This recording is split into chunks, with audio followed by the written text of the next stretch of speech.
Hey guys, today we're going to remake In the Name of the Father by President, and it's going to sound like this.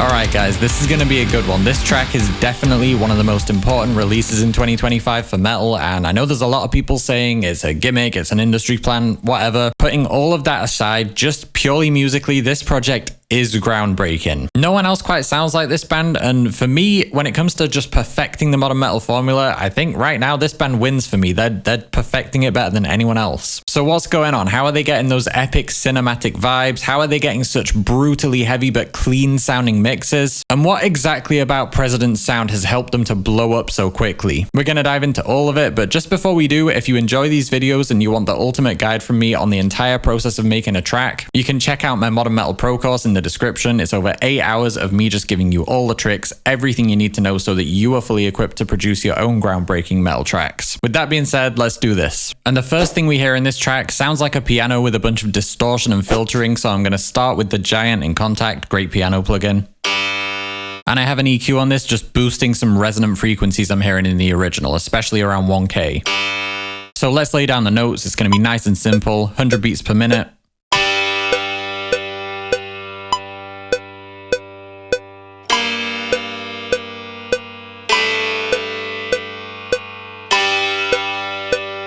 And let's quantize this, and I'm going to put it full velocity. This is aggressively played piano, and even with the full velocity, I still want more, so let's bring in a transient shaper to just really give us that attack it needs to hit.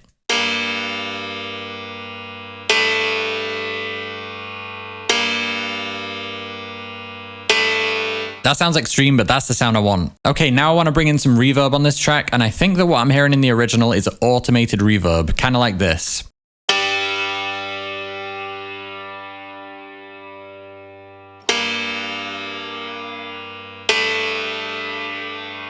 So we get that effect of the clear note being hit, and then the reverb tail kind of sweeps in after it. Next, we need a little distortion on this sound. Let's try using Devil Lock.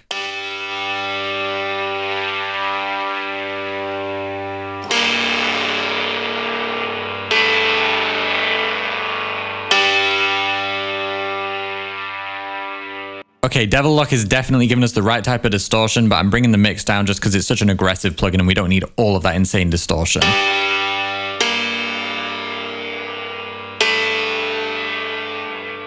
Perfect, now it has that grit we need, so that's our main piano sound, and we're not done with this sound yet, so I have a second layer here, which is basically like a clean version of the Giant. So this doesn't have all those effects, and on this one, I'm just EQing all of that kind of low mid-range, low end, so that we get this kind of full-bodied low end under that main sound, because there is a lot of warmth and fullness under it. I'm just also hearing all those effects in the main sound, so this is kind of supporting that. So we'll just copy the audio and put it on that track. Now we have this. It's getting close. And finally for this sound, I'm going to layer an electric piano. This sound definitely sounds like a kind of hybrid between acoustic and electric piano sounds, so that's how I'm going to achieve that. So let's try this preset in Cubase. I feel like this kind of has that sound. Again, it just needs a bit of distortion. Maybe this time we try a guitar amp. Let's try Nolly.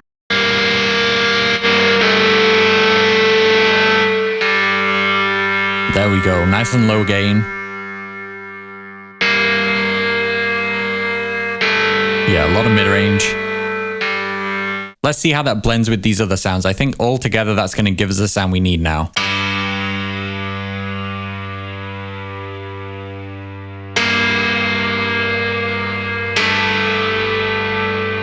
Okay, we're definitely getting close now, and that's such a cool way to start the song because it immediately gives you that kind of cinematic orchestral vibe, but all that distortion and how hard the piano is being hit really makes you feel like this isn't just going to be like a piano ballad. It feels heavy and ominous in like a really unique way. And we're not quite done with the intro yet. There's these really beautiful string sounds kind of weaving through the intro, so I'm going to use Stradivari in Contact, and I have some slow vibrato on this just so it has kind of an ominous detuned sound.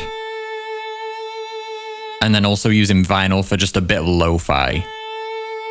And I have two instances of this panned to the left and right because there are slightly different notes happening on the left and right, and this is only a small element, but this is one of my favorite things about this song. You'll see why in a minute. Let's lay it down.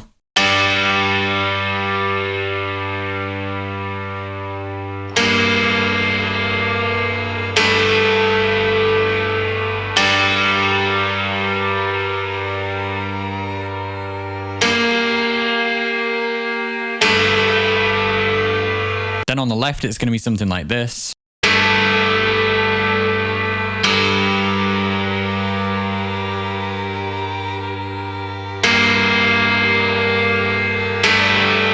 I just love those notes. I love how it starts with the A note while the piano's playing a G and an A sharp.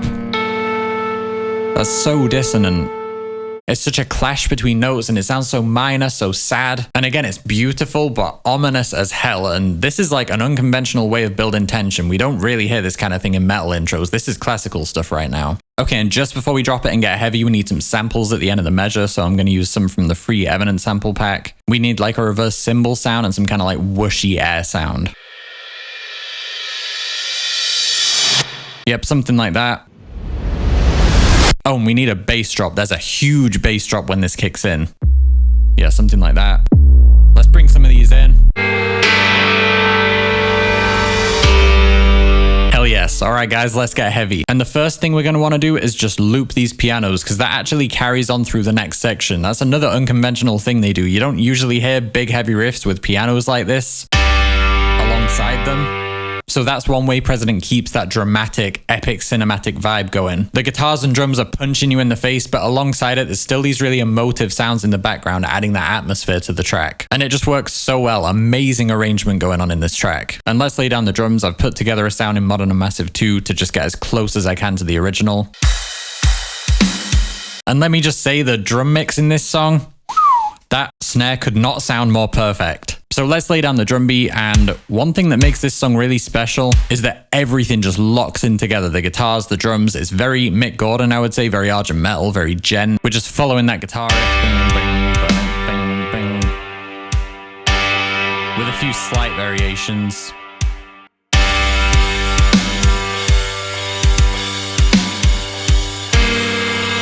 And this song is rhythmically complex. Like, it might sound simple, but it isn't. It's like the most minimalist form of complexity. You'll see more what I'm saying when we get to the guitars, and I'm gonna make all these super loud.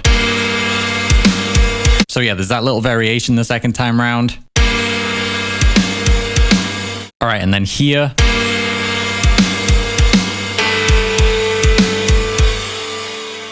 we even get a couple of double kicks and then a little tom fill.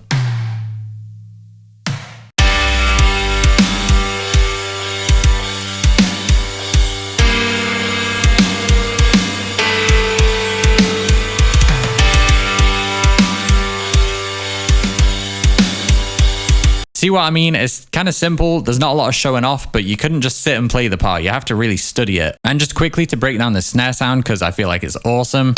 I'm using the first snare here in Modern and Massive 2 and layering a couple of the one-shots. But the post-processing here is what really brings it alive. So I'm, of course, using the cheat code I use every time, a little bit of OTT on the snare, some EQ to really get that low-end power and some snap in the top end, fresh air for a little more top end, and some room reverb from Aura. Nothing crazy, but listen to how that processing transforms this snare. Here it is without those four things. And then with.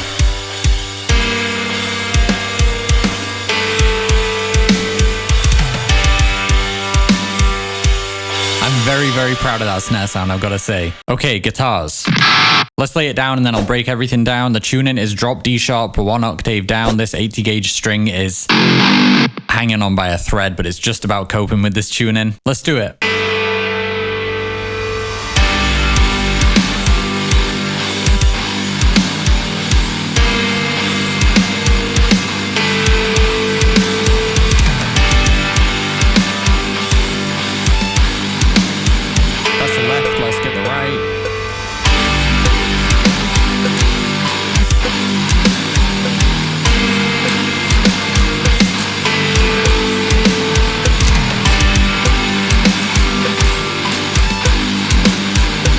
Okay, and even though that was relatively clean playing, the first thing we want to do is just go in and chop out all the gaps to get this super, super tight. Like, honestly, it almost sounds like a programmed guitar plugin in this song. It probably isn't. I think it's just heavily edited like this, but it is super tight and clean sounding.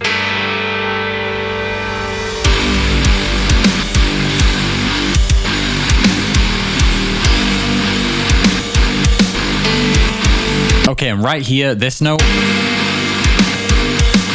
That note has like a whammy effect in the original, and rather than using a whammy pedal or something, I'm gonna do something different today. I'm just gonna tune this as if it's a vocal, basically. So...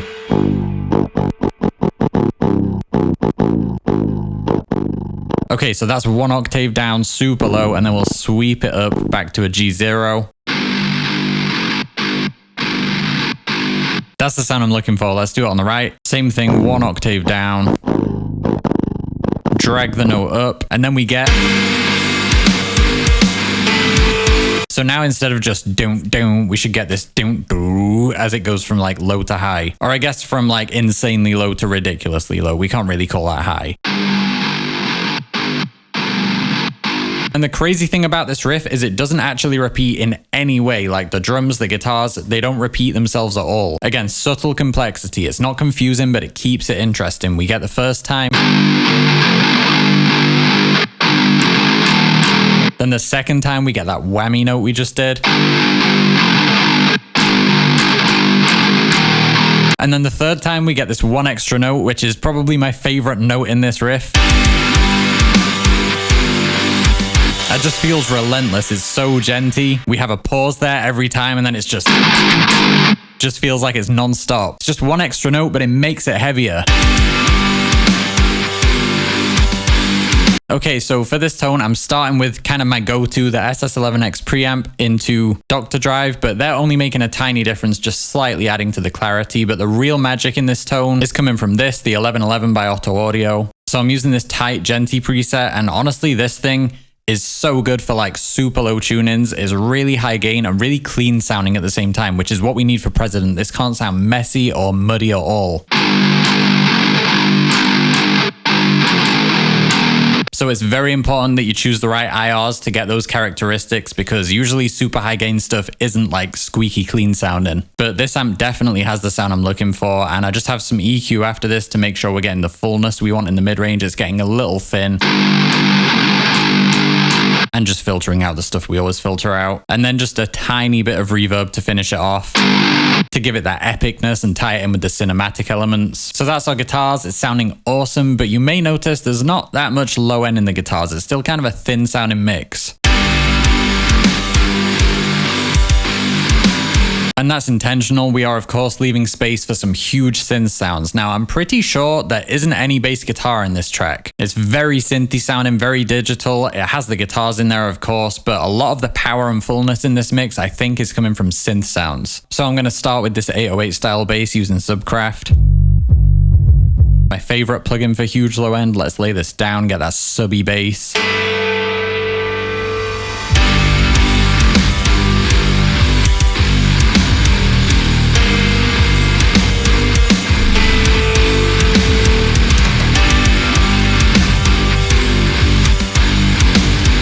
I even nailed the whammy thing, and I suck at keyboard. That is insane. And with that track, I'm not doing any processing besides just sidechaining it out the way of the kick so that there isn't like way too much bass in the mix. Okay, we're almost there now. Next, we have probably the most important synth sound in this song. So this one's just gonna lock in with those guitars. You guys have seen me doing this kind of trick on the channel before, but I don't think I've heard another band nail this better than President, because the tuning is so low and it doesn't sound like flubby and out of control. A lot of bands do that well, but not as well as President, in my opinion. And the synth sound is so important we nail this, because this is what saves the mix. And I've actually gone kind of simple, mainly just a sawtooth wave with a little bit of a noise wave blended in, so it's kind of aggressive, a little bit more guitar-like, so it blends in with them.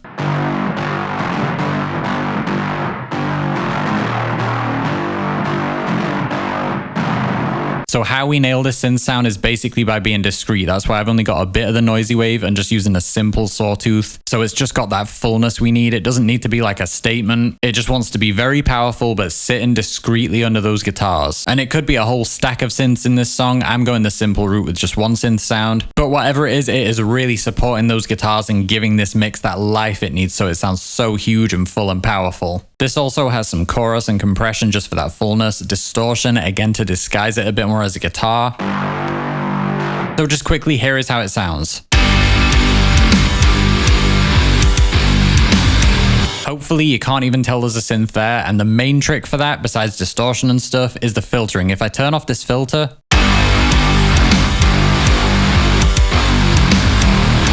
can kind of sort of half tell that there is a synth in the mix, right? So we're just pulling off all that top end and hiding this under the guitars. And you can also see with the filter, I've linked it to this LFO, so we're getting kind of this jump up, so we get some high frequencies and then it comes down, and that's again to emulate a guitar kind of with the pick attack and then dropping down to a sustained note.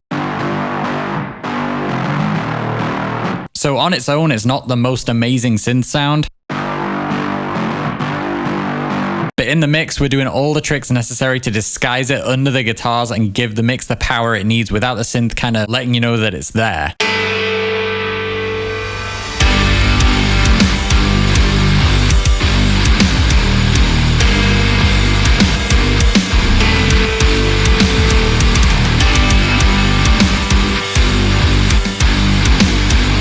So those two synth sounds, Subcraft and Vital, are kind of working together to replace the bass guitar in the mix. Subcraft handling the super low stuff and Vital kind of doing the whole frequency spectrum and just making it so the guitars don't have to carry the whole mix on their own. And now that we're almost done, do you see what I was saying about everything locking in together, going in the same direction in that very Mick Gordon, very gent way? From the kick drum to the guitars to all these synths, other than the piano, everything is like locking in, following the same rhythms, accenting the same notes, and that's why this track is so heavy and so huge sounding.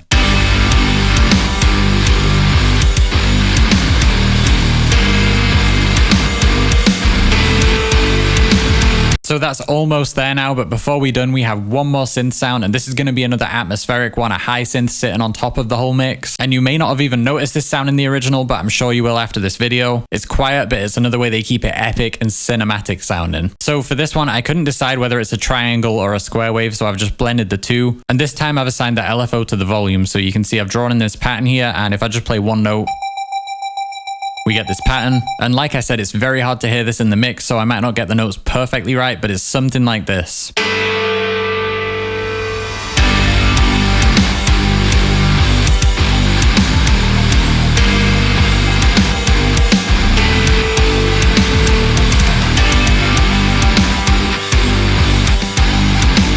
And that one has some delay and reverb because this is another atmospheric sound, so we need that spaciousness. And with the pianos and that Vital sound, it's almost like a soundtrack.